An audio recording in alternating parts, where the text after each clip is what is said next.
Traffic violation, बिजली चोरी, छोटा सा जुआ पहली दफ़ा खेला और एफआईआर हो गई, आप जेल में चले गए, कैद सज़ा सुना दी गई, जुर्माना आयद कर दिया गया। इन सब से बचा भी जा सकता है।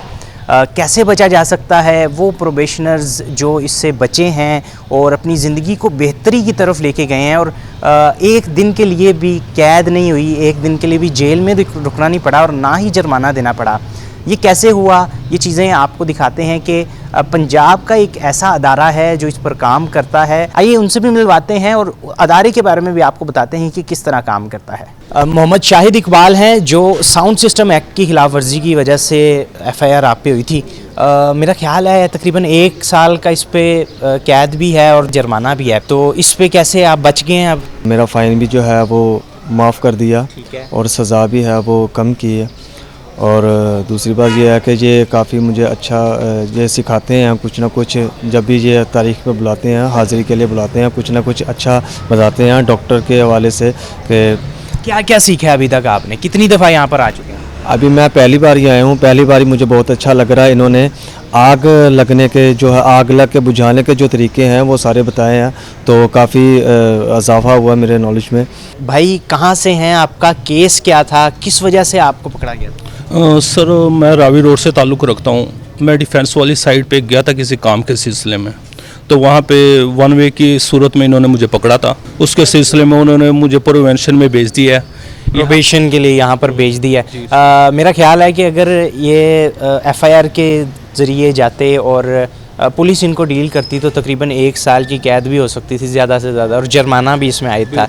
लेकिन अब यहाँ पे आने की वजह से दोनों चीज़ों से बच गए। बिल्कुल सर, दोनों चीज़ों से बच गए। यहाँ पे मुख्तलिफ़ किस्म की ना सरगर्मियों सीखने का भी मौका मिलता है। ट्रैफिक का आपका मेन मसला था, ट्रैफिक वायलेशन का, तो अभी आप देखते हैं कि कोई बेहतरी उसमें आई है? इनकी वजह से आप कुछ ज़्यादा सीखा हो आपने?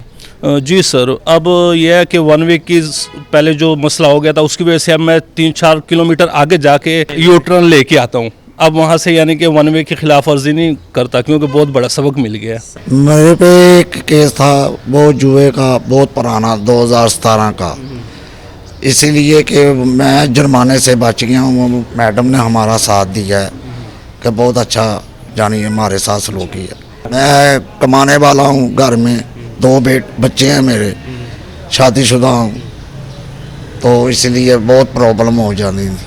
अच्छा sir, Punjab probation and parole service कैसे काम करता है? ये अदारा कब कायम किया गया और क्या देखते हैं इसमें, क्या क्या शामिल है? बहुत शुक्रिया जी। ये Punjab probation and parole service ये 1947 से पाकिस्तान बनने के बाद से ये काम कर रहा है। इनफैक्ट तो ये उससे पहले प्री पार्टीशन दौर से काम कर रहा था, लेकिन 1947 के बाद से फिर जो प्रोबेशन एंड पैरोल एक्ट है हमारा 1960 का और रूल्स 1961 के वो बने और ये अदारा मुसलसल काम कर रहा है। लेकिन इसके अंदर 2019 में जो है वो इसको रीस्ट्रक्चर किया गया और इसका नाम पंजाब रिक्लेमेशन डिपार्टमेंट से Punjab probation and parole service department रखा गया।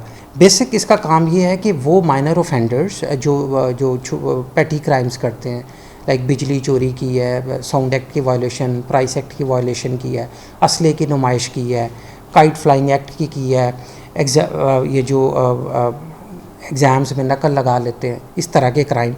तो अदालत की यूजुअली कोशिश ये होती है कि वो ऐसे पैटी जो मुजरम हैं, ऑफेंडर्स हैं, उनको जेल में भेजने की बजाय वो उनको प्रोबेशन पे भेजे।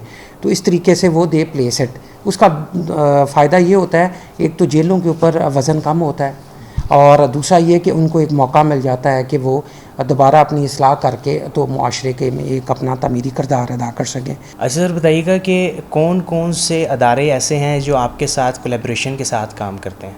कोलैबोरेशन का एक पूरा नेटवर्क है। तो हम लोगों ने एक सबसे पहले तो एकेडेमिया के साथ हमारी पार्टनरशिप है। जितने हायर एजुकेशन के इंस्टीट्यूशंस हैं, यूनिवर्सिटीज़ एंड कॉलेजेस, उनके साथ हमारी कोलैबोरेशन है। वहाँ के स्टूडेंट्स एज एन इंटर्न्स हमारे पास आते हैं, वहाँ की फैकल्टी हमारे प्रोबेशनर्स को आके लेक्चर्स देती है, डिफरेंट तरह के टूल डेवलप करते हैं। लाइकवाइज हमारी पार्टनरशिप जो है वो रेस्क्यू 1112 के साथ है। लाइकवाइज सिविल डिफेंस एक बहुत इंपॉर्टेंट अदारा है, अटैच डिपार्टमेंट है, होम डिपार्टमेंट, उनके साथ मिलके कि अगर कोई जंगी हालात हों तो कौन से ऐसे हम लोग काविशें कर सकते हैं, कोशिशें कर सकते हैं कोई ऐसी स्किल सेट सीख सकते हैं कि जो है वो हम उस एक जंग के दौरान हम लोग एक तमीरी किरदार अदा कर सकें। बताइएगा कि प्रोबेशनर्स को फ़ायदा क्या होता है, मतलब वो काफ़ी दफ़ा देखा जाता है कि कुछ छोटे क्राइम्स के अंदर उन्हें 1 साल की 2 साल की कैद भी होती है, जुर्माने भी होते हैं, क्या उनसे भी बचते हैं और माशरे को कैसे बेहतरी की तरफ लेके जाते हैं? प्रोबेशन पे हमारे पास आता है तो इम्पॉर्टेंट बात ये है कि वो कन्विक्ट नहीं होता, कोर्ट की नज़र में होता है, लेकिन पुलिस में उसका एक इस तरह का जुर्म का रिकॉर्ड नहीं बनता। ये बड़ा ज़रूरी है। दैट इज़ वाई फिर पूरी कोशिश होती है जजेस की भी, जुडिशरी की भी, कि वो लोग इनको बजाय इसके कि इनका कोई क्रिमिनल रिकॉर्ड बन जाए और उनको वो फ़ाइन कर दें या जेल भेज दें, वो प्रोबेशन पे भेज दें। तो सबसे इम्पॉर्टेंट ये है कि उनका क्राइम का रिकॉर्ड नहीं बनता, और वो दूसरा ये कि उनको एक मौका मिल जाता है कि वो दोबारा एक कारआमद शहरी बन सके। और हम उनको, जैसे मैंने पहले आपसे शेयर किया, कि हम लोग उनकी रेफर्मेशन करते हैं अपने डिफरेंट पार्टनर ऑर्गेनाइजेशन के साथ मिलके। साथ फिर सर हम पूरी कोशिश होती है कि उनको कोई स्किल हम कोई उनको इम्पार्ट कर सकें। तो हमारा टिवटा के साथ, PVTC, नेवटेक, उनके साथ भी हमारी कोलैबोरेशन है। कोशिश ये होती है कि उनको ऐसी स्किल सेट हम उनको दे दें कि वो एक कारआमद शहरी बन सकें। पूरी कोशिश ये होती है कि वो ऐसे तमाम हम जो है वो स्टेप्स लें जिसमें वो यानी एक मुफीद शहरी बन सकें और दोबारा वो किसी तरह का कोई जुर्म ना करें। सर, प्रोबेशन के बारे में हमने बात कर ली, पेरोल भी है, उसके बारे में बताइएगा कि उसमें कैसे सर्व किया जाता है?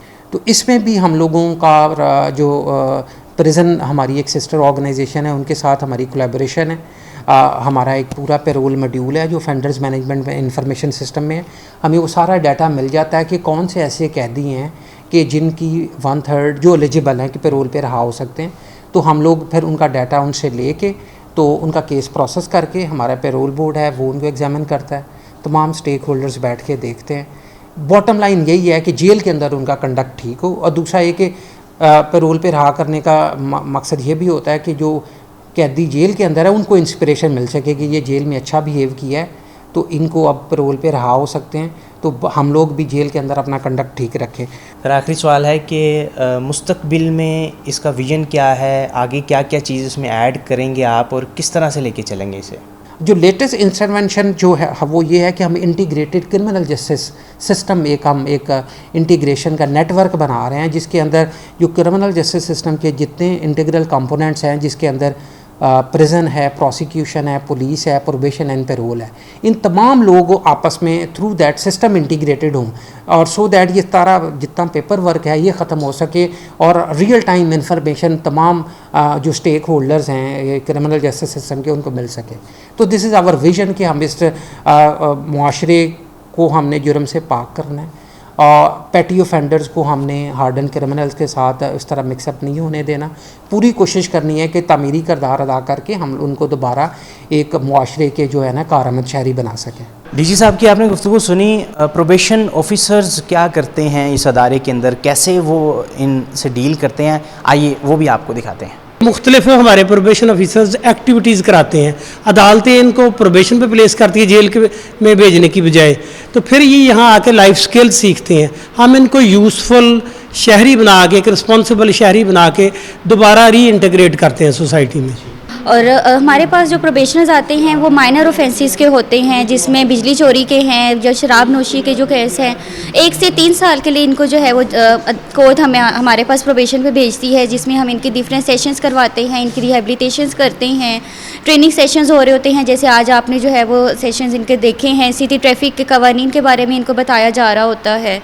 इसी तरह के डिफरेंट सेशंस के थ्रू इनकी हम रिहेबिलिटेशन करते हैं, इनको माशरे का एक अच्छा शहरी बनाने की पूरी कोशिश की जाती है। आतिफ साहब मौजूद हैं जो रियल टाइम में सारी इन्फॉर्मेशन देख रहे होते हैं, मॉनिटर कर रहे होते हैं, असल में सब पे नज़र रख के बैठे होते हैं।